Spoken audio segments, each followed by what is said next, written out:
Bueno, buenas noches otra vez. Eh, Habíamos quedado en la anterior clase en reconocimiento de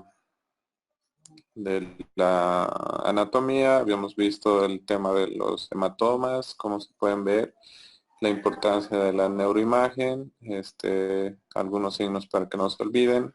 Hemos hecho un repaso anatómico de algunas partes básicas interesantes. Hemos visto el tema de la formación de la angioresonancia, la situación de los pares craneales hasta el octavo y posteriormente el bulbo. Ahora vamos a ver un poquito de la historia de la neuroimagen. Y tenemos que hablar primero del neurocientífico italiano Angelo Mosso. Este italiano hizo una máquina muy interesante, que ha sido utilizada durante mucho tiempo como la máquina del equilibrio de la circulación humana y cerebro, así se llamó, y se utilizó mucho tiempo. Incluso en la actualidad hay equipos basados en esto y el inicio del electroencefalograma, pero esta máquina fue utilizada más para un detector de mentiras, allá por 1800, ¿no? Entonces la primera idea de poder graficar o de tener una imagen que nos señale cómo estamos, cómo está pensando, qué señales puede haber del cerebro, ha sido ingeniada por Angelo Mosso, italiano. Posteriormente, les decía ya la anterior clase, en 1918, y de esto sí hay que reconocer que los neurocirujanos estadounidenses están a la vanguardia de la tecnología en neuroimagen. El doctor Walter Dandy, de la Universidad de Pittsburgh, nacido en 1888 y muerto en 1946, se le atribuye varios signos, entre ellos en la enfermedad de Dandy and Walker, y varias contribuciones. Especialmente fue el primero en describir la circulación del líquido cefalorraquídeo. Como recordarán por las clases de anatomía, la circulación del líquido cefalorraquídeo es pulsátil, va por el espacio subaracnoideo, se forma en los plexos coroideos. Posteriormente circula con los ventrículos laterales, siguen hacia el tercer y cuarto ventrículo, de los laterales al tercero por los agujeros de Monro y Magendie, y el, posteriormente el acueducto hacia el epéndimo, pasando el cuarto ventrículo, y vuelven a la circulación hacia el espacio subaracnoideo para llegar a los corpúsculos de Pacchioni para ser reabsorbidos, y ese es el ciclo que presenta, ¿no? Entonces todo esto él lo describió también el hidrocéfalo, una manera de contrastar, les decía, el neumocéfalo, que es el aire en el ventrículo, en 1918, que se seguía utilizando en nuestro país hasta 1960 aproximadamente, y el neumoencefalograma, ya descrito en 1918, y las primeras publicaciones de cómo se puede ver ventrículos y todo lo que está alrededor, siendo bien descrito desplazamientos por tumores con ausencia del neumoencéfalo, por lo cual ganó el premio Nobel en 1933, ¿no? Por ser alguien que por primera vez había focalizado y descrito una lesión en cerebro. Posteriormente, en 1827, está Egas Moniz, quien hizo la primera lobectomía frontal. Es más un padre de la neurocirugía, pero se atribuye también porque él fue dibujante y hizo descripciones magníficas del cerebro, del cuerpo calloso, del lóbulo frontal, de la porción orbitofrontal, sobre todo, del bulbo olfatorio, etcétera. Entonces también tuvo que ver con la neuroanatomía y por lo tanto la neuroimagen, ¿no?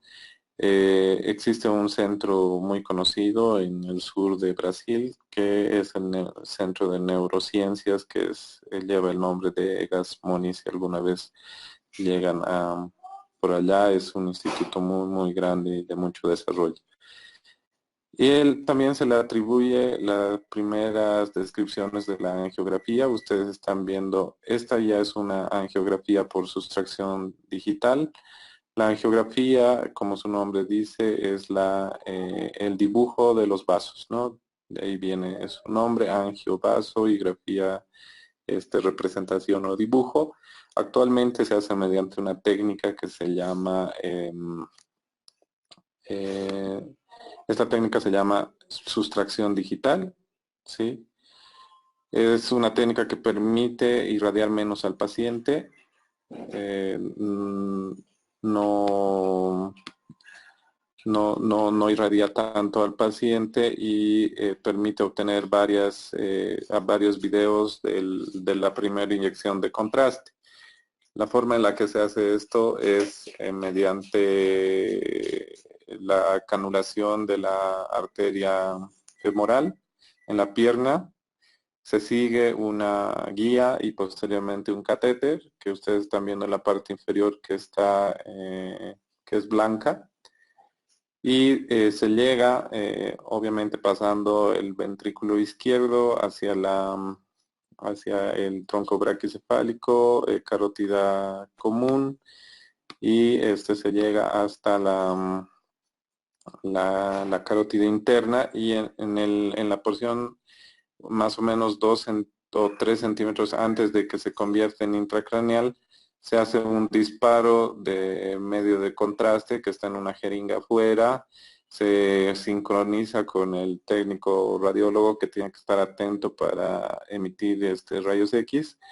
Y inmediatamente se hace esto, la máquina graba un cine que se llama cineangiografía, y esto puede ser repetido las veces que queramos, como estamos viendo en la pantalla.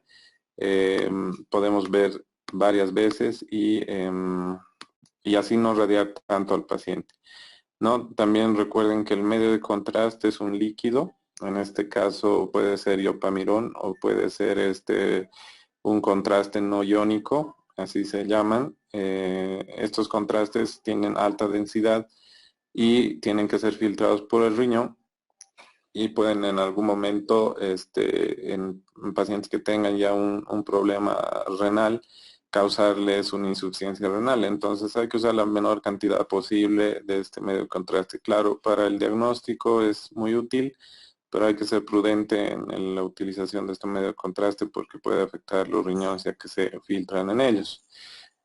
Ustedes están viendo, hay una fase arterial, después hay una fase capilar y la última fase es la fase venosa. Así se describe una angiografía. En la arterial, obviamente, nos ayuda a ver si hay cualquier malformación arterial. La fase venosa nos ayuda a ver si es que hay algún tipo de obstrucción, por ejemplo, en una trombosis, y la fase híbrida, digamos, nos ayuda a ver sobre todo malformaciones arteriovenosas. La arterial también nos sirve para ver aneurismas, ¿no? Entonces, es el gold estándar. Incluso es mucho más sensible que la angiotomografía, es decir, hacer esto mismo con tomografía. La angiografía por sustracción digital no ha sido todavía superada, ¿no? Es utilizada por los neurointervencionistas antes de una intervención. Siempre hay que ver en qué estado está la vascularidad. Aquí estamos viendo una vascularidad lateral izquierda por carótida interna, adecuada, ¿no? Normal, sin alteraciones, de un paciente nota mayor. No siempre se ve así. En casos de vasculitis a veces los vasos son demasiado delgados. Hay varios diagnósticos que se pueden hacer por esto. Antes de la sustracción digital, es decir, La sustracción digital significa que elimina todo lo que sea hueso y todo lo que sea parénquima, solamente nos deja arterias, una maravilla, y nos graba un video. Antes de esto solamente había una angiografía y pues los disparos tenían que ser múltiples, solamente se sacaban placas, había que revelarlas, después traer las placas, si el paciente se había movido, había falsos diagnósticos. Hoy en día realmente es algo muy bueno y está desarrollándose aún más, incluso fusionar esta angiografía con resonancia magnética. Entonces es un método de estudio muy útil. Bien, posteriormente en 1970 Alan MacLeod McCormack y Gottfried Newbold Hounsfield, que ya les adelantaba la anterior clase, que hay una escala de Hounsfield para poder determinar la densidad en tomografía. Son ingenieros, uno inglés, es decir, que tiene el grado de Sir por el Reino, Hounsfield, y el otro es gringo, Alan McLeod Cormack. Se unen y no por una empresa de diagnóstico médico, se unen por una empresa de productora de discos. Eso es lo irónico de la historia.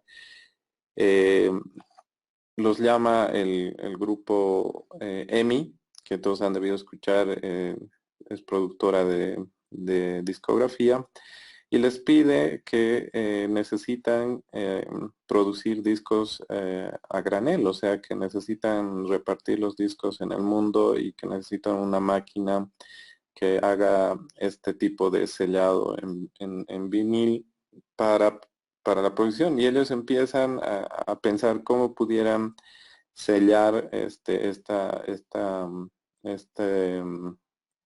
esta producción en los discos, y empiezan a inventar máquinas que finalmente tuvieron un resultado positivo, pero se le ocurrió a uno de ellos, a Houseville, hacer este ejercicio en un humano, y tomaron la primera tomografía de cráneo y vieron que tenían como resultado una imagen. Entonces, y casualmente era la empresa EMI que quería producir más discos para los Beatles. Entonces, si a alguien le gusta los Beatles, pues debemos agradecer que se utilizó la tecnología de ellos para poder tener hoy la tomografía, ¿no? Obviamente una máquina inmensa, una máquina que tarda horrores, pero finalmente el inicio de todo. Actualmente existen equipos ya de 256 cortes. Los cortes significan la cantidad de ojos, le vamos a llamar así, la cantidad de cámaras que puede tener para detectar un punto específico. Entonces, la primera máquina pues no tenía ni siquiera esos detectores, era pura radiación y emisión de una imagen. Después apareció el de un corte, el de dos, el de cuatro, el de 8, el de 16, el de 32, el de 64, el de 128 y hoy está el de 256, que es realmente unas máquinas veloces, de mucha precisión, pero también bastante caras, ¿no? Bastante caras. Una de 16 cortes debe estar en nuestro medio en medio millón de dólares, y uno de 256 ya no les cuento. Pero bueno, así avanza la tecnología. Para finalizar, estos son los padres de la resonancia magnética, Peter Mansfield y Paul Luttenburg, holandés, nacionalizado gringo, y Peter Mansfield gringo, que tienen el premio Nobel en 1980 a la fisiología y a la física, por haber desarrollado, en realidad aplicado, yo diría, en los principios de Nicolás Tesla, que ya creaba energía a partir de otros medios que no sean los iónicos o los de hidrocarburos, sino empezar a crear energía mediante otras radiofrecuencias.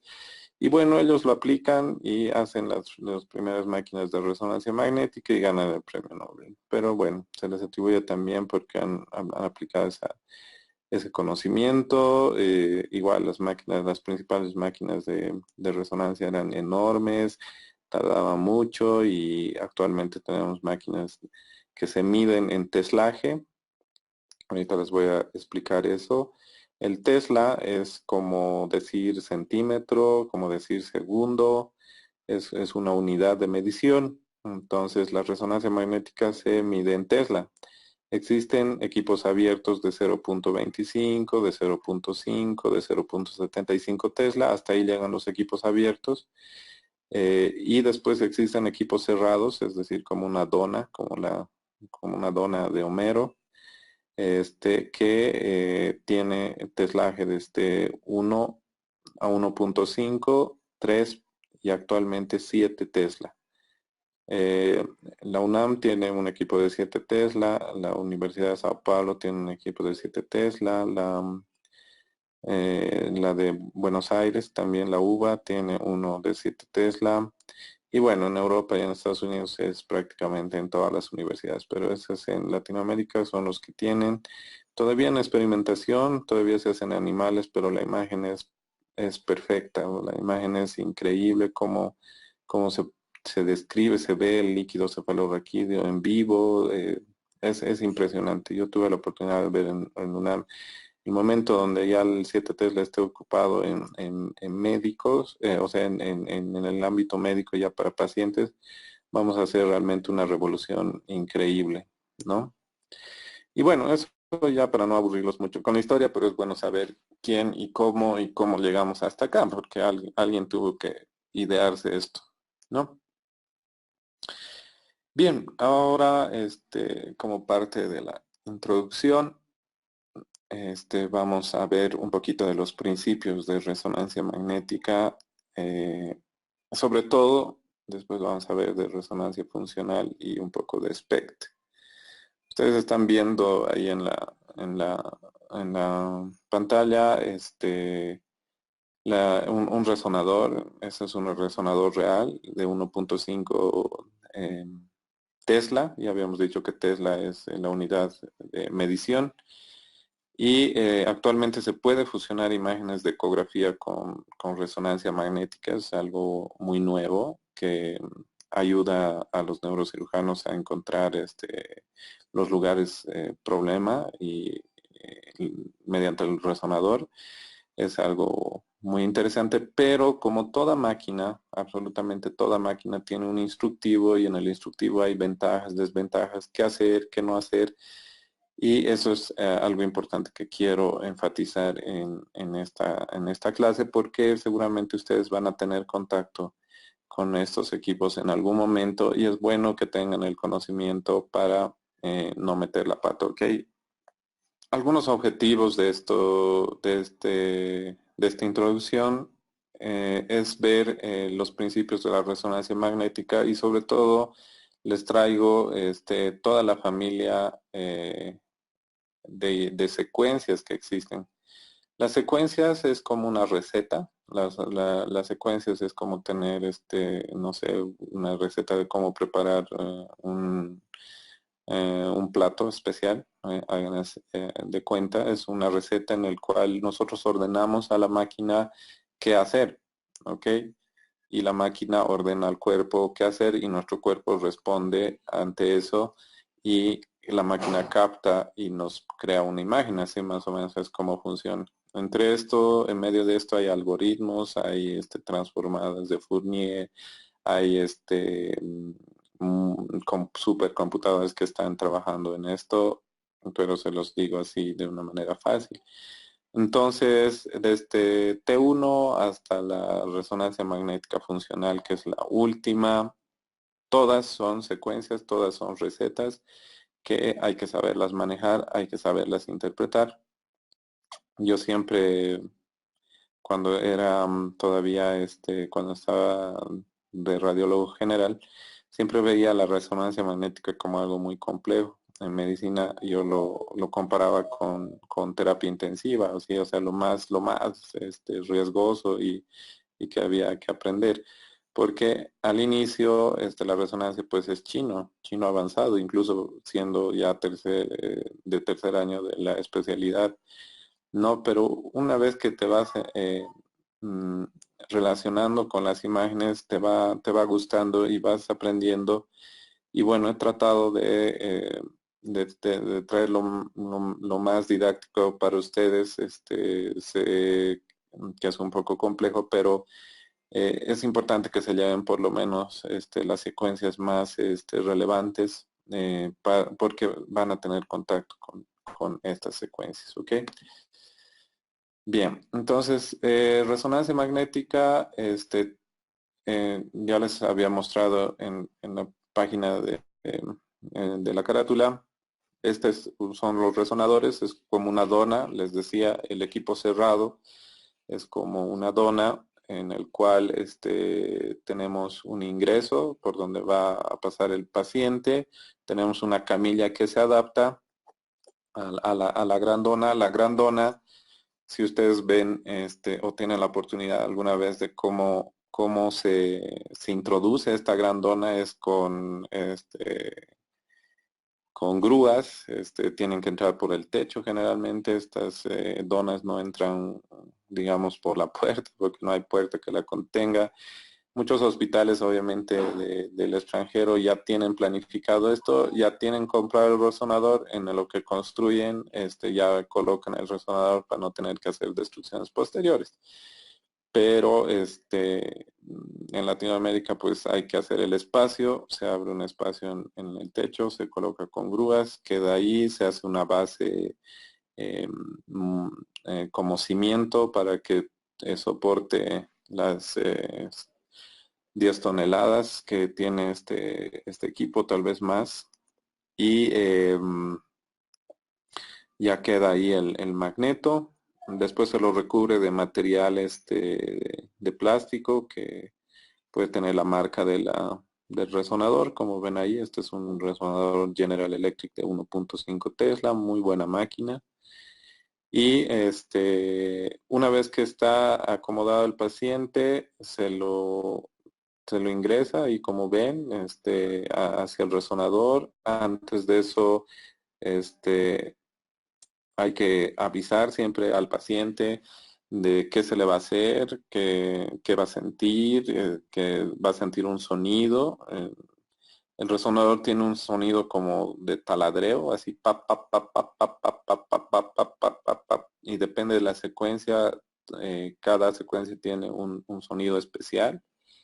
Es muy importante que ustedes vean el cuarto ahí. El cuarto, ya les decía cómo se mete el magneto, pero el cuarto está recubierto de cobre, ¿sí? Tiene una campana, se llama la campana de Gauss, perdón, de Faraday, la campana de Faraday, y tiene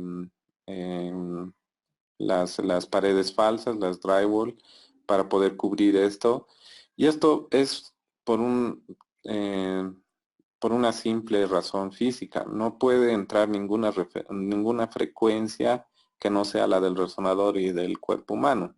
Si interviene una radiofrecuencia, por ejemplo, de un celular o de una radio, más ahora, ¿no?, que todos tienen smartphones, las imágenes van distorsionándose. Entonces el cobre es un buen aislador de esta radiofrecuencia. Tiene que ser hermético.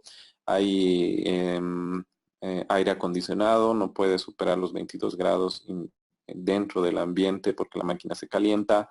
La máquina se enfría mediante helio, que es en estado líquido, que también va evaporándose, porque el helio también puede ser volátil.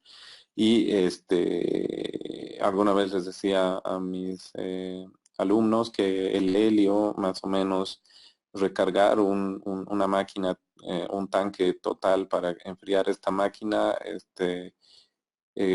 cuesta entre 15,000 y 25,000 dólares, depende de dónde esté, ¿no? Entonces esas cosas hay que tener mucho cuidado de que se escape el helio. Bueno, en ingeniería tiene una sala de control solamente para resonancia, que va midiendo la cantidad de leo, la temperatura, los altos y bajas del voltaje, etcétera. Bueno, es una super máquina que hay que, uno, cuidarla y dos, que por todos los principios físicos que tiene, tienen que tener muchos controladores. Y bueno, pueden ver en la imagen de abajo, antes de pasar al paciente, también existen gavetas que tienen antenas. Las antenas están dirigidas al lugar del cuerpo que se va a explorar. En este caso, en el ejemplo se está viendo un hombro. Eso se llama antena. La antena es como una antena que conocemos de una tele, es para que, digamos, el cuerpo sea captado mejor, así lo vamos a decir tomando como ejemplo que el cuerpo puede ser el televisor, digamos, y la antena va a hacer que la máquina capte mucho mejor el lugar que nosotros queremos. Igual existe una antena para cerebro, se coloca como un casco. Las antenas de cerebro se dividen en canales de 4, de 8, de 16 y actualmente uno de 32 canales que lo vi el año pasado en Estados Unidos. Realmente que me dejó con la boca abierta de todo lo que se puede hacer con los canales. Bien, se tiene que hablar siempre con el paciente. El paciente tiene una perilla en la mano para poder avisar, ¿no? Si es que se siente mal. Recuerden que esta es una dona cerrada, la claustrofobia, y vamos a ver más adelante, es una contraindicación de resonancia magnética. Los pacientes claustrofóbicos sienten que están muriendo ahí adentro, y hay que sacarlos de inmediato. Hay algunos pacientes, la queja más común que yo tengo es que se llena la vejiga y tienen que salir porque si no se hacen pipí. Muchas veces son ya adultos, entran con pañal y pues mejor que se hagan ahí a que el estudio quede mal, ¿no? Y lo propio en niños. Entonces, en esos casos es mejor que, pues ni modo, que adelante eso al pañal y no friegue el estudio. Y bueno, si es ya intolerable, por ejemplo, por dolor de espalda o por algo, pues ni modo, hay que parar, hay que sacar al paciente, hay que ver qué está pasando y si no, suspender el estudio, o sea, no hay más vuelta.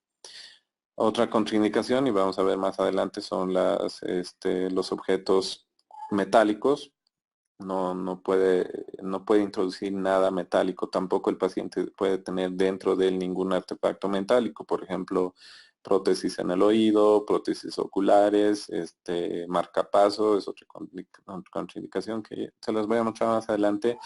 Y ahí va, y solamente les adelanto esto, todo lo que está en resonancia dentro de este cuarto tiene que ser compatible con resonancia, es decir, de material de plástico o titanio o aleaciones, pero no de hierro, porque como la máquina es un gran imán, ustedes han jugado y todos hemos jugado con los imanes de niños, pues va a ser atraído y les he traído algunas fotos impresionantes de lo que pasa.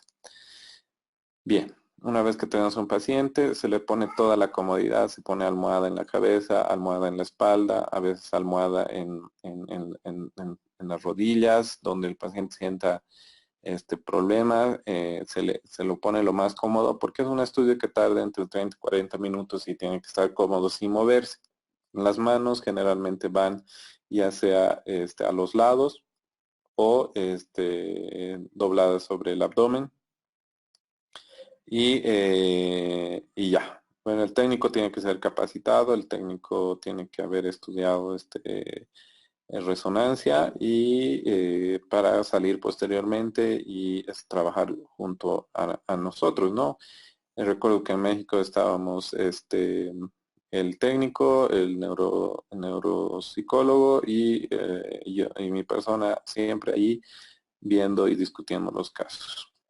Bien, ¿qué es lo que sucede en la física de la resonancia? Les explico esto porque les va a ayudar mucho a entender cómo es que se crean las imágenes y cómo, o sea, cuán maravilloso es el organismo para poder enviar este magnetismo hacia otro magneto grande y esto se ha convertido en imagen.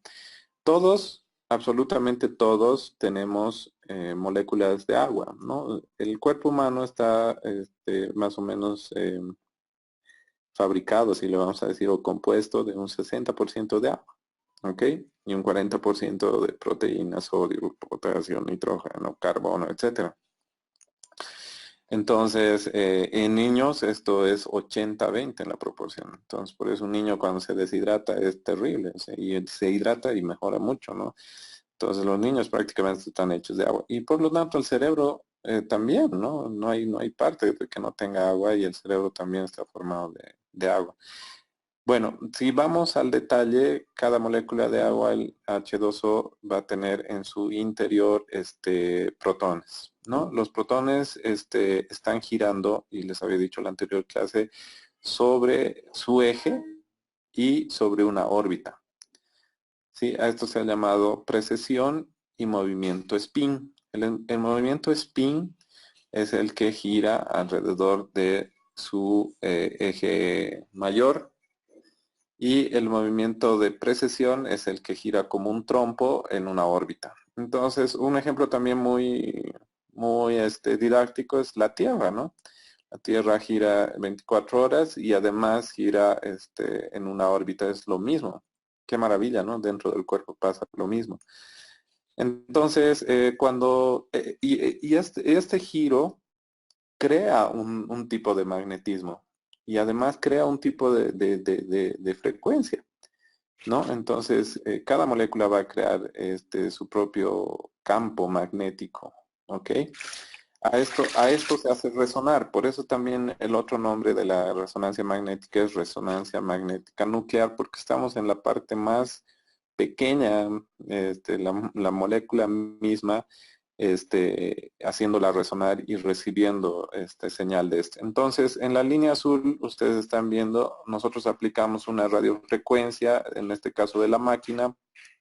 Ahí están viendo cómo la radiofrecuencia está como olas hacia el cuerpo y rebota.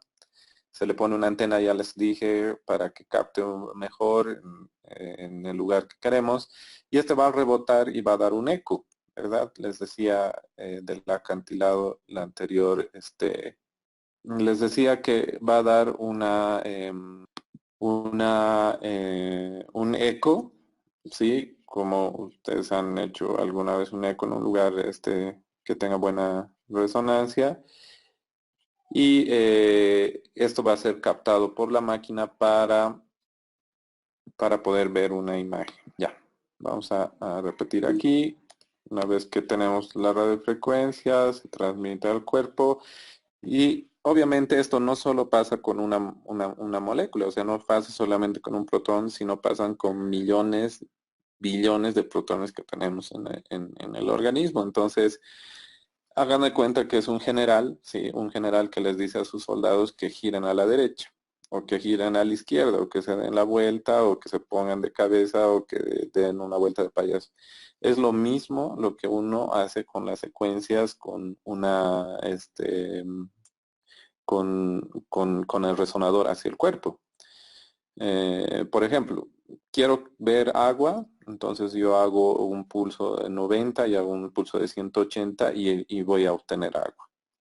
¿Ya? Entonces, una vez que se da esta orden, los protones se alinean a lo que nosotros queremos.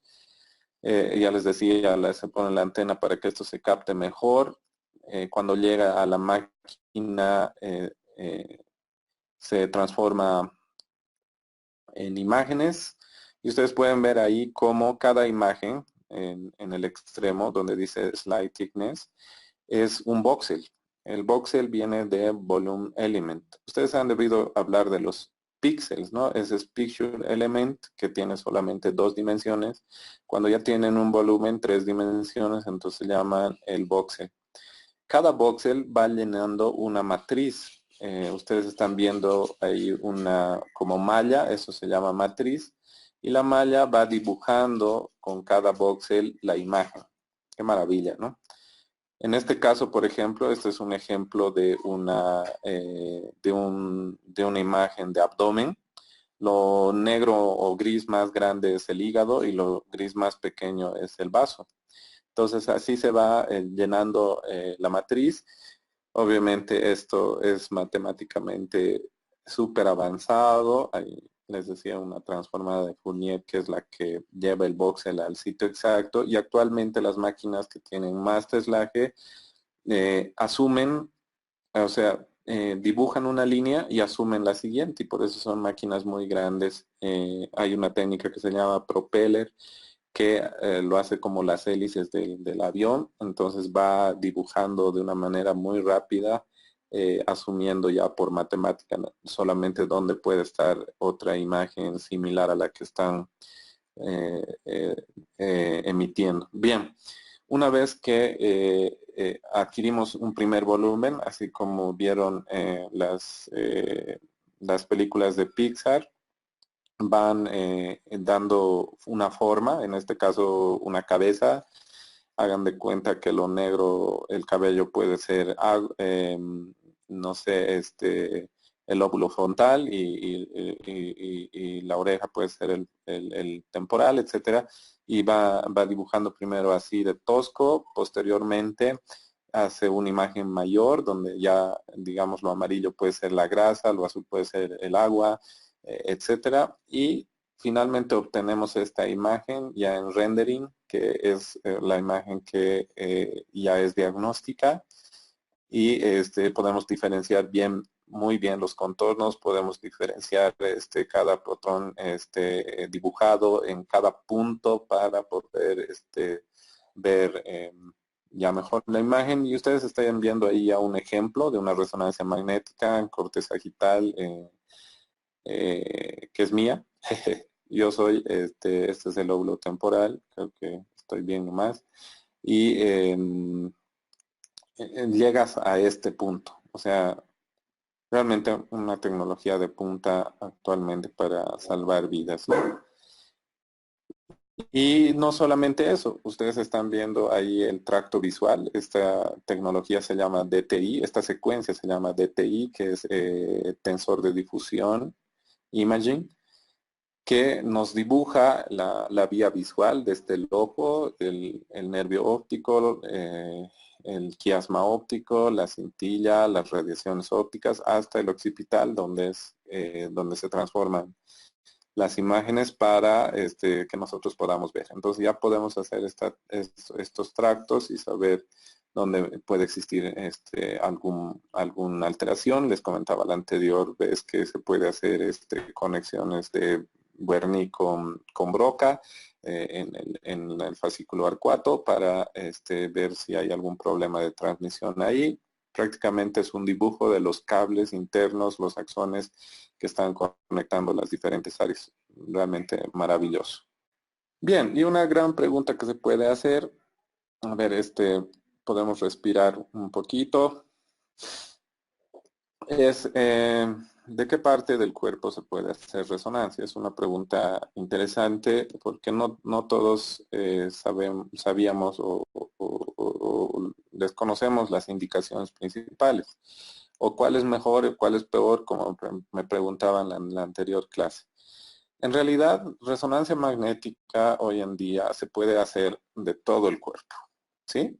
Aquí tienen una mujer y un hombre, este, que la resonancia magnética prácticamente puede desnudar todo sin necesidad de operar, sin necesidad de abrir, sin necesidad de nada. Ustedes están viendo ahí una resonancia de cuerpo completo, actualmente muy utilizado, sobre todo afuera, para detección. Por ejemplo, musculoesquelética, un desgarro de un músculo, que no sepan de dónde viene, o que no les queda claro por ecografías, es una resonancia y se lo encuentra inmediatamente.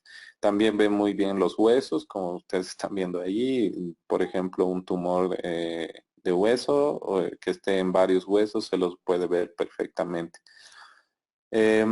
Nos vamos a abocar obviamente a lo que nos interesa, la neuroimagen, pero sí quería traerles esto para que sepan que se puede hacer resonancia de todo. El gran fuerte de la resonancia magnética es el eje neural, o sea, en todo lo que venga del tallo para abajo, y todo lo que sea encéfalo son los fuertes. Otro gran fuerte de la resonancia es el músculo y las articulaciones. En corazón está ganando espacio cada vez más, pese que el gran enemigo de la resonancia es el movimiento, pero en corazón está ganando mucho espacio. Abdomen también, pero la tomografía sigue siendo más rápida y más efectiva. Ok, eso solamente para conocimientos de ustedes. Nos vamos a enfocar a la cabeza. Nosotros podemos pues desnudar la cabeza, ahí tienen una imagen anatómica y una imagen por resonancia magnética de todo lo que está pasando adentro. Y ahí ustedes tienen un ejemplo. Este es un glioblastoma de alto grado. ¿Sí? Este es un tumor en el área parietal izquierda que a la administración de medio de contraste, recuerden que el medio de contraste es un líquido que se pone por vena y que nos va a ayudar a ver mucho mejor las lesiones o la vascularidad. En este caso, todo lo blanco que está circundando esto que parece un corazón, ¿sí? Es una lesión que en su interior ya tiene células muertas, que le llamamos nosotros necrosis, y alrededor de este realce, que es la lesión en sí, existe una imagen más negra, que le llamamos hipointensa, que es edema. Este edema es un tipo de edema vasogénico. Al estar en un área parietal postcentral, pues este paciente tenía alteraciones en la deambulación y en la sensibilidad de los miembros superior e inferior, ¿no? Entonces, conociendo la anatomía, podemos deducir qué es lo que puede estar pasando con este paciente. ¿Ya? Y les decía, otro gran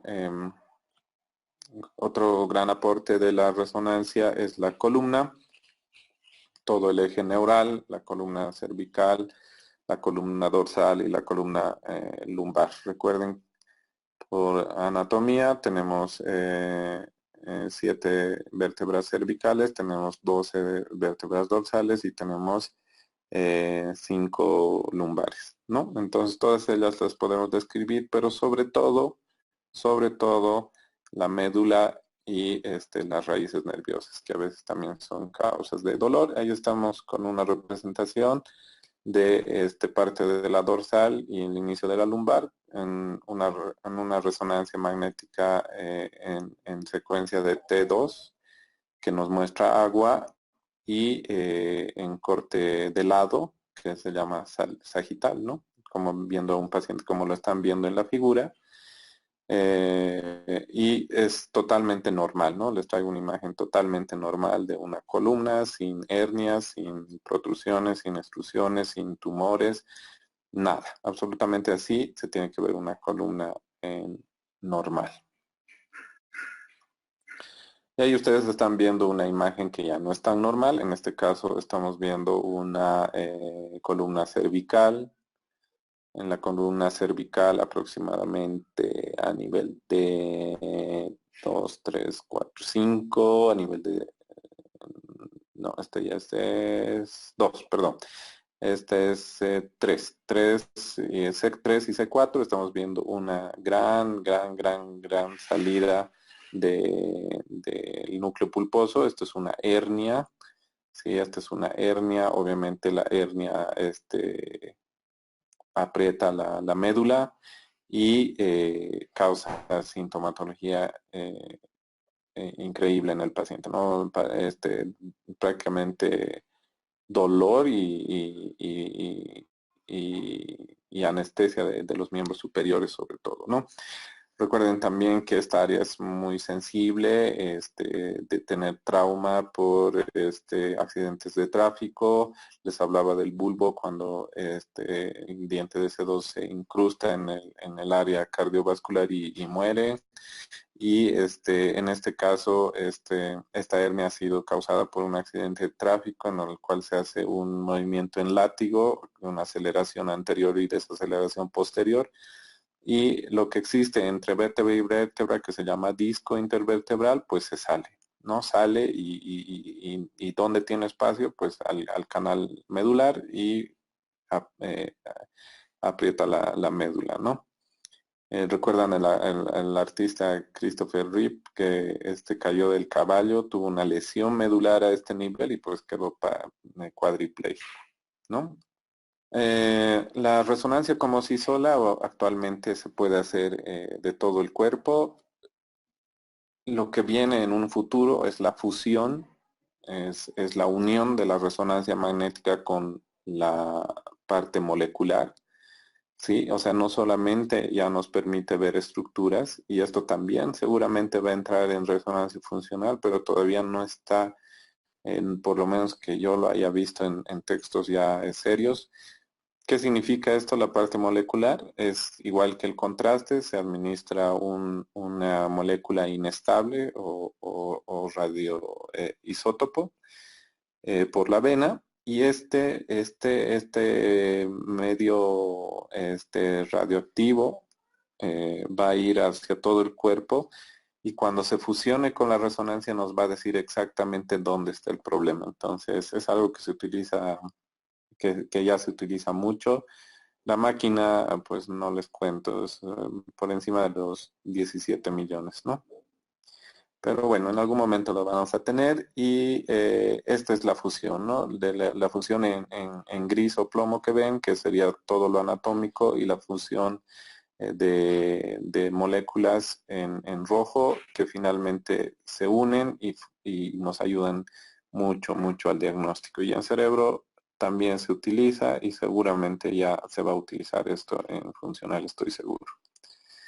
Y bueno, nos dan imágenes, nos dan datos, y hay infecciones, y hay tumores, etcétera, ¿no? Entonces, eso solamente les traigo como un adelanto de lo que viene. En el ejemplo inferior están viendo un corazón, por ejemplo, que ha tenido falta de irrigación, y ya lo podemos ver también con este método.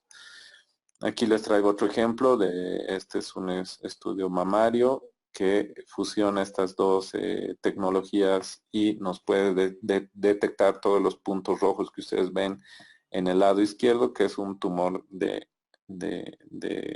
cáncer de senos, en este caso el izquierdo, ¿no? Entonces realmente está creciendo a galope, y son los dos grandes titanes, los colosos, tomografía y resonancia, pero no es porque a mí me encante, no es porque me guste, pero la radiación siempre va a ser nuestro gran aliado. No se produce radiación por resonancia magnética, y esa es una lección que quiero que lleven a su casa. Cómo se produce por una tomografía. La resonancia utiliza magnetismo, como les he mostrado, hace precesar un protón, y no tiene nada que ver con ionización. ¿Ok? Y bien, sí, como en todo método, siempre van a haber contraindicaciones del uso de estos grandes equipos, ¿no? Y la principal es que no se puede utilizar con pacientes con dispositivos electromagnéticos, como el marcapaso. Ustedes saben, el marcapaso, pues, es una mini computadora que tiene además una pila de litio, o sea, mucho material magnético y mucho material que se puede atraer, ¿no? Aunque ya existen marcapasos de más o menos 4 millones de dólares que se pueden desactivar. Imagínense desactivar por fuera mediante Bluetooth, y se hace la resonancia y se sale y lo vuelven a activar para que el corazón ya siga un ritmo normal, ¿no? Entonces, esas cosas increíbles, pero bueno, quien tiene esa cantidad de dinero, pues no sé. Los marcapasos comunes que hay en nuestro medio definitivamente no son compatibles con resonancia y es también un mensaje para la casa. Si les toca un paciente y les dice tengo marcapaso y tengo que hacerme resonancia, la respuesta es no. ¿Ok? Olivia dijo no. ¿Ok? Los clips quirúrgicos también son una contraindicación. Igual, el material quirúrgico, por ejemplo, que se haya utilizado para cerrar un aneurisma o que se haya utilizado para cerrar una arteria, etcétera, que podamos tener en el cerebro o en cualquier parte del cuerpo, es una contraindicación porque puede ser atraído, o sea, el magnetismo del, del resonador es 10 veces más que la atracción que nos mantiene de pie en la Tierra. Entonces, imagínense, puede jalar cualquier artefacto metálico hacia el resonador y obviamente va a pasar a través del ojo o a través del paciente. Y eso sería como una bala inversa, pues lo mata, ¿no? Obviamente, si está muy lejos del área que vamos a explorar, por ejemplo, si tiene un clip quirúrgico en la pierna, y se va a hacer una resonancia de la cabeza, hay algunas posibilidades de hacer esto, sobre todo si el material quirúrgico es de una aleación de titanio. ¿Ok? Si, normalmente el titanio se ha utilizado en las cirugías de los últimos 15 años, entonces ese es un buen dato para ver el riesgo-beneficio que se pueda tener con estos casos. Pero si el clip quirúrgico es cerebral y nos piden una resonancia magnética cerebral, por favor, no se hace. El paciente se muere, así textual. Alguna válvula cardíaca artificial o metálica o implantes auditivos que también se usan mucho actualmente para pacientes que tienen problemas de sordera. La válvula cardíaca, ustedes saben, el corazón tiene 4 cavidades. Entre las cavidades existen válvulas. La válvula solo permite el flujo en un sentido y cuando estas válvulas se cansan por enfermedades o por edad, se reemplazan. Estas válvulas generalmente tienen componentes metálicos y algunas veces eran solamente metálicos. Algunas válvulas son por ejemplo, de intestino de bovinos, pero las que son metálicas definitivamente no son compatibles por las mismas razones que les digo. Y del oído lo propio, si es de cerebro, no se hace. Si fuera una resonancia de tobillo, entonces primero pueden entrar los pies y la cabeza puede estar aislada, aunque lleva algún riesgo, ¿no? Pero ahí hay que valorar el riesgo-beneficio. Bien, ningún objeto que contenga hierro, ningún objeto que contenga hierro, las prótesis de cadera de más de 15 años tienen hierro, esas no entran, pero ni por si acaso. Ok, antecedentes de haber trabajado con metales, ojo, y pongo énfasis en esto, los tatuajes. Ustedes saben que las pinturas tienen plomo, el plomo es metal, el plomo es atraído, así de simple. Los tatuajes permanentes de cejas, balas, o no, esquirlas, ¿no? De balas que tenga el paciente, mucho ojo, se calientan y pueden quemar también dentro. Y les cuento una anécdota con extensiones de cabello. Una paciente muy arreglada, muy simpática, que tenía el cabello como de Daniela Romo, muy bien planchado. Le, le dijimos en la anamnesis, en el cuestionario, si tenía algún artefacto metálico, tenía marcapaso, etcétera, todo este cuestionario que se hace siempre.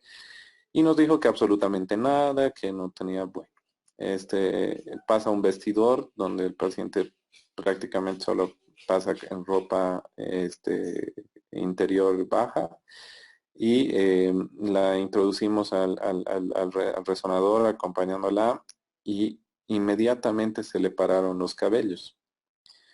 y empezó a caminar, pero como arrastrada, así como las películas de terror, hacia el resonador y fue terrible. Y nosotros no nos explicábamos qué, pensábamos que tenía un clip quirúrgico que no nos había dicho. Fue terrible.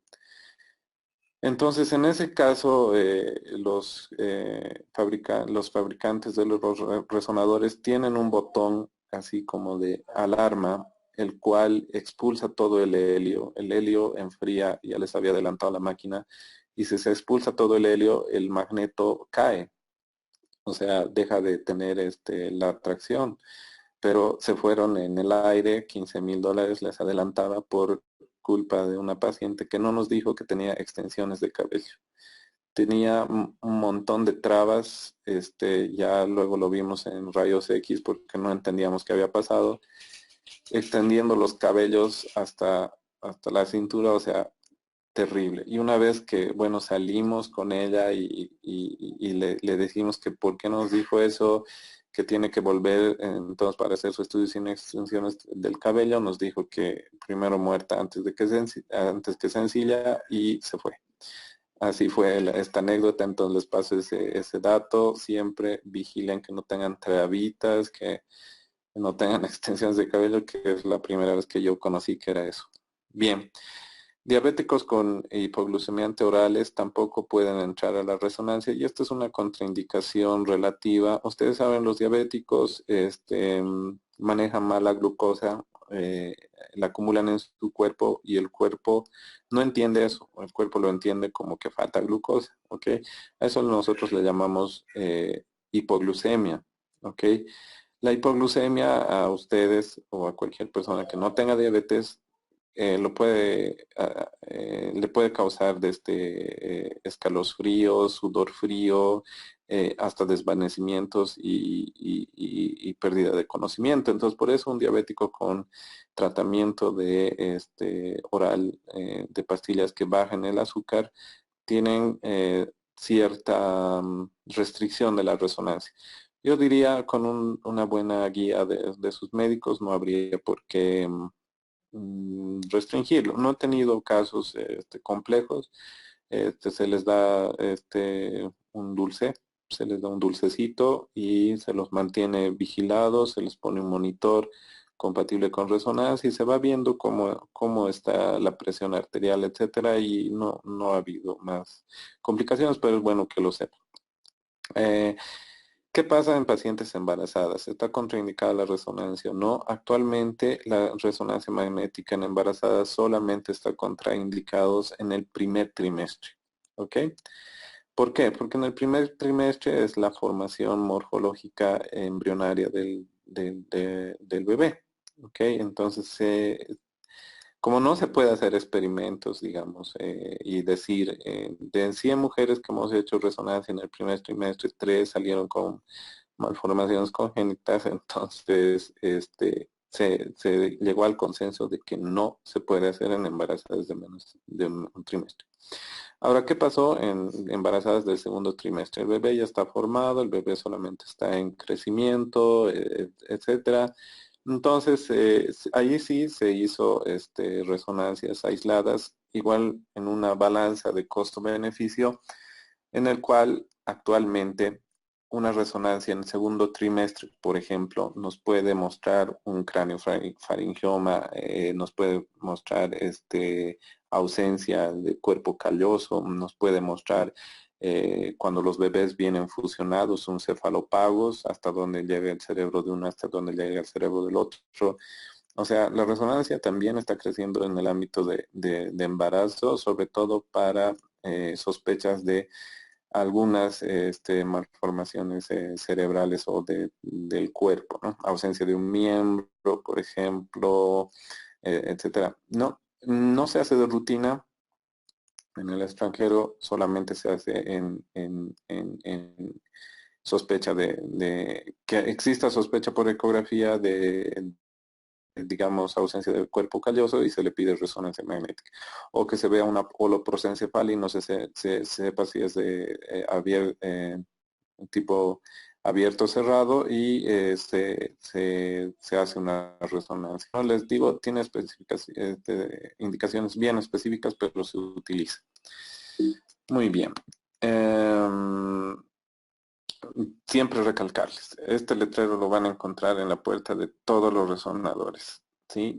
Este es un campo magnético muy fuerte, 10 veces más de lo que nos atrae y nos mantiene parados. Por lo tanto, no se puede utilizar ningún artefacto metálico, como se les había dicho, no se puede tener ni siquiera, imagínense, hay como scotch al revés, a la entrada, para sacar todas las partículas de los zapatos de quien entra, ¿no? Porque también se ha visto que de ahí puede ir tachuelas, etcétera.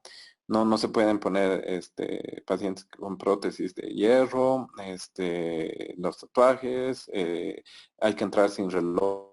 Yo tengo la mala experiencia de 2 relojes que se me arruinaron no porque no sabía esto, sino porque el paciente se puso mal y ahí va el doctor corriendo y listo. Mi reloj magnetizado y adiós. Pero bueno, son cosas que pasan y les cuento una anécdota para que no les suceda a ustedes.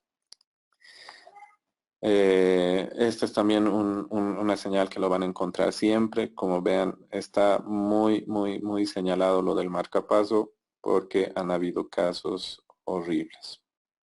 Y miren este caso. Por eso les hago primero énfasis en que este es un gran magneto que puede atraer absolutamente todo. Ustedes están viendo ahí el camillero, no sabía de qué es esta maquinita, le dijeron que traiga este paciente, sin autorización abre la puerta del cuarto de la resonancia y se va camillero, paciente y camilla, todo atraído por el resonador. Afortunadamente este caso no fue de muerte, porque lo que le salvó fue la camilla, pero de haber sido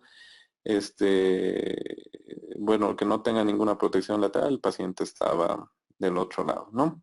Y en el otro ustedes están viendo cómo se ve el magneto ya desnudo, sin el plástico, sin la marca, sin lo bonito que lo hace ver y las protecciones en realidad.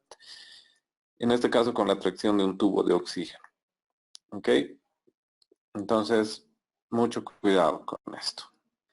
Bien, continuemos.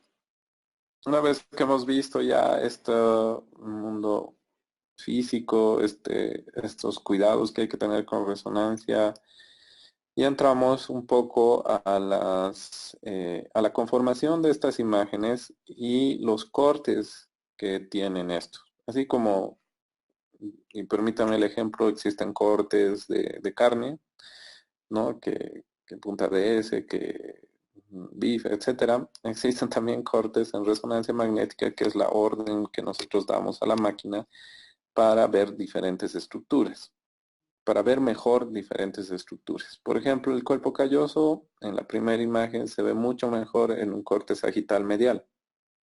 ¿Ok? Nadie le gana. El coronal ayuda, pero nadie le gana para ver todas las partes del cuerpo calloso que ustedes lo están viendo en blanco, hiperintenso, en la parte media. ¿Ok? Al axial nadie le gana para ver los núcleos de la base. El caudado, el putamen, el rostrum, la cápsula interna y la externa, nadie le gana en el axial. Y habíamos dicho que el axial es un corte como de manzana en el eje mayor. Y el coronal nadie le gana para ver el hipocampo. El hipocampo, recuerden que es la quinta circunvolución temporal y la mejor secuencia es FLAIR y coronal. Esa es la mejor secuencia para poder ver el hipocampo. Entonces, cada quien tiene su porqué y tiene su motivo y la ayuda. ¿Ok? Solamente para recordarles, cuando hablamos de un corte sagital, estamos hablando de Sagitario, de ahí viene el nombre, es un corte viendo de lado al paciente, como si ustedes se pusieran de lado y alguien les ve de frente, eso es un corte sagital. El corte axial es un corte como de manzana en el eje mayor, ¿sí? Y el corte coronal que viene de corona, que es como agarrar una corona con bisel y que sea filo, y cortara como una corona la cabeza como viendo de frente a una persona, ¿ok? Es importante relacionarse con estos cortes porque a veces causa confusión, pero si saben de dónde vienen, entonces van a irse familiarizando mejor. Bien, vamos a comenzar con secuencias. Tenemos que... y 14, ok. Esta es una secuencia en T1. La secuencia en T1 es morfológica. Este es un corte axial. Casi todo lo que les voy a traer es ahora axiales, primero para que se familiaricen. En la secuencia de T1, básicamente, al ser morfológico, es decir, a ser lo más parecido a la anatomía, tenemos la sustancia gris periférica en los diferentes lóbulos y en blanco tenemos la sustancia blanca. Los núcleos caudados ustedes están viendo que son grises también porque son áreas de receso con cuerpos neuronales también. Y posteriormente a esto discurren los axones en la cápsula interna y en la cápsula externa que van a ir a conectar los otros centros. Por ejemplo, por la cápsula interna del tálamo y del tálamo hacia el mesencéfalo existen los tractos córtico medulares. Entonces, nos muestra muy bien con la anatomía el T1. El T1 es una orden, así como les dije, de los soldados, que que le da el resonador al cuerpo para eliminar lo que tenga líquido y mostrarnos solamente estructura. ¿Ok? Es un pulso de 90 grados. Posteriormente les traigo una secuencia que es la T2. Les había adelantado en la columna. En la secuencia T2 nos permite ver líquido. Si comparan con el T1, que se los voy a volver a mostrar, dentro de los ventrículos, que es la parte negra en el centro, no se ve líquido. En cambio, en el T2 ya se ve blanco, y eso blanco hiperintenso, familiarícense con los nombres correctos, pero vamos a usarlos por ahora así como blanco, negro o gris. Hiperintensos es que tiene líquido, ¿ok? Entonces no puede haber líquido en otra parte donde normalmente hay líquido. El espacio subaracnoideo, es decir, alrededor de la circunvolución, si ustedes también ven blanco o hiperintenso, eso también tiene líquido. Pero si ustedes ven líquido dentro del parénquima, ya no es normal. Entonces, por eso sirve esta secuencia. En este caso, no solamente es un pulso de 90 grados, sino que se le hace en la desfase un pulso de 180 grados. Como les decía, a los soldados vayan a la derecha, posteriormente se les hace girar una vuelta de payaso de 180 y en ese giro nos da un eco, ¿sí? Nos da un eco de ese movimiento que hace y ese eco es captado inmediatamente para mostrarnos el agua y inmediatamente esté terminando ese eco se le manda otro pulso de 90 para poder tener constancia y un ciclo constante de imágenes en T2. La secuencia de T2 aproximadamente dura 2 minutos con 30 segundos para obtener este tipo de imágenes, ¿ok? El siguiente en la familia neuroradiológica es el FLAIR. Ya el FLAIR, a diferencia del T1 y a diferencia del T2, suprime el agua, pero no es un T1, ¿no? Acuérdense cómo es el T1, cómo es el T2 y cómo es el FLAIR. Bien, en la secuencia FLAIR viene del inglés que es Fluid Attenuated Inversion Recovery, que es la atenuación de líquido por una inversión recuperación. Es un nombre complejo, mejor solamente acuérdense del FLAIR. ¿Se acuerdan que en el T2 se manda un pulso de 90, después se le hace dar una vuelta de payaso de 180, después se vuelve a mandar, se capta el eco y se vuelve a mandar uno 90? En este caso la receta para el resonador es mandar uno de 180, es decir, adiós agua. Una vez que se crea una imagen, se le manda uno de 90, es decir, quiero que me hagas un T2, y posteriormente se le manda otro de 180 porque no le da tiempo a recuperarse para que siga el agua oculta. Después de esto se capta el eco y así tenemos un flare. ¿Ok? El flare prácticamente es un T2. Vuelvan a ver ustedes el T2. Irónicamente, el T2 sin agua. Ese es un flare. Por eso también se llama secuencia T2 flare. ¿Ok? ¿Cuál es la importancia de tener un T2 flare? Si ustedes ven, volvamos al T2 y comparen con el T1. La sustancia gris en el T1 es gris y la sustancia blanca es blanca. ¿Qué ha pasado en el T2? La sustancia gris se volvió blanca y la blanca se volvió gris, ¿verdad? Hubo una inversión. En el flare va a conservar esta inversión, donde la sustancia gris se vuelve blanca y la blanca gris, pero no nos va a mostrar líquido. Entonces, esta secuencia es muy importante, y cuando veamos casos ya en la cuarta semana, les voy a decir la importancia de esto, sobre todo en casos de falta de irrigación. ¿Ok? Son muy, muy importantes. Bueno, vamos a parar acá. Tengo varias secuencias todavía para mostrarles, pero quiero un poquito que descansen y que podamos interactuar un poquito. Si en estos 10 minutos podemos hacer alguna pregunta que tengan. La próxima clase terminamos esto de las secuencias y ya entramos un poquito más a estructuras. ¿Ok? Bueno, vamos a comenzar. Doctor, buenas noches. Buenas noches. Doctor, mi pregunta es la siguiente. En eso que dijo, sí, en eso que dijo de los tatuajes, no importa el tiempo transcurrido y alguien que tenga tatuajes, es decir, no puede hacerse la resonancia magnética. ¿Cuál es la experiencia? O sea, el papel dice que no debería. La experiencia es que calienta, o sea, calienta la piel.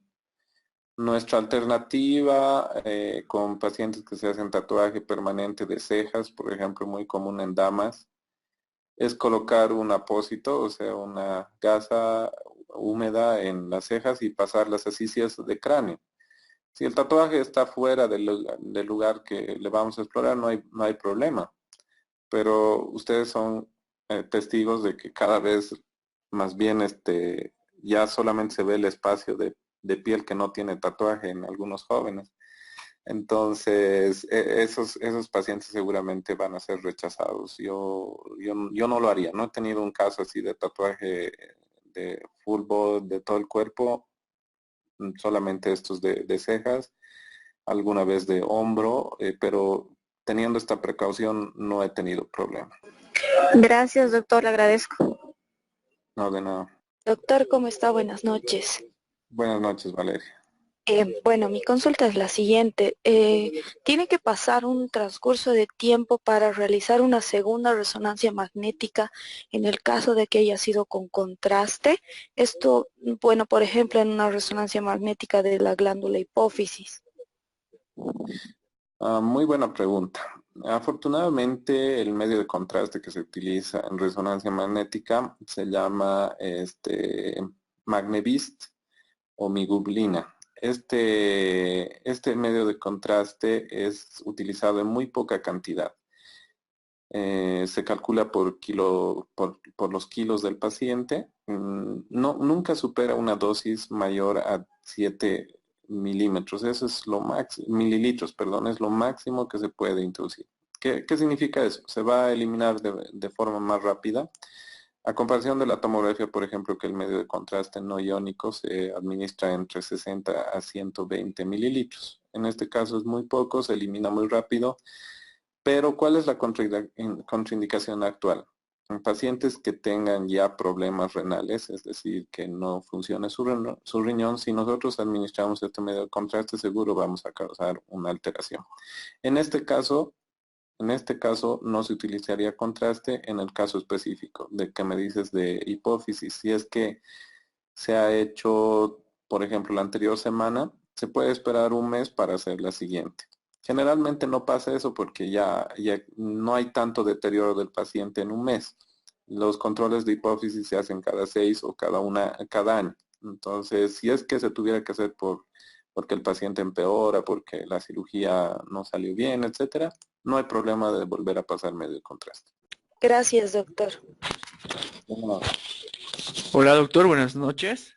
hola Abraham, buenas noches. Buenas noches. Doctor, una pregunta. Dentro del contexto o la división de la neuroimagen funcional, por ejemplo, menciona la construcción de la interfase cerebro-computadora o la relación de la construcción del sustrato anatómico y el metabolismo.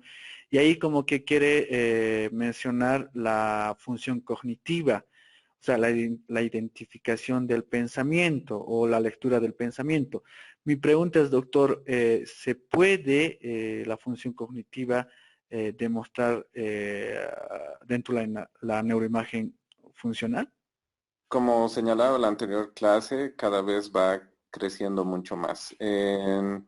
Hasta donde yo llegué en mi experiencia, eh, el lenguaje y el sensorio motor es lo más explorado. Ya la cognición en sí, se hacen experimentos de emociones, ponen fotografías a los pacientes, etcétera, y se ven áreas generalmente de asociación activadas. Entonces, me parece que eso todavía está en investigación, ¿no? Por lo menos en nuestro medio no se ha hecho. Doctor, buenas noches. Buenas noches. Tengo la siguiente consulta. Hace años se dio el caso, es alguien cercano, ¿no? Que he conocido, de una persona a quien le han puesto placas para reemplazar todo lo que corresponde al hueso para proteger el cerebro, el cráneo. Entonces, esta persona con el tiempo presenta ciertos tipos de cefaleas, pero al no poder usar un medio como la resonancia magnética, entonces, ¿qué en la actualidad, digamos, qué es lo que podríamos hacer por esta persona? Porque las medidas que se le dan para bajarle los dolores de cabeza son solamente paliativas, pero tenemos, por lo menos dentro de Bolivia, digamos, algún tipo de forma de ver algo que le esté sucediendo a este paciente. Es un caso complejo porque el metal en la tomografía, que sería su última alternativa, también tiene artefacto. La respuesta concreta sería la tomografía, su alternativa, tiene que ser un tomógrafo de muchos cortes. Actualmente aquí en La Paz está la Rengel, en Santa Cruz está en Neurocenter y la Foyanini, que tiene un software para eliminar este artefacto de metálico. Entonces, en esos casos sí se puede hacer. Costos no lo sabría, pero su alternativa sería hacer una tomografía.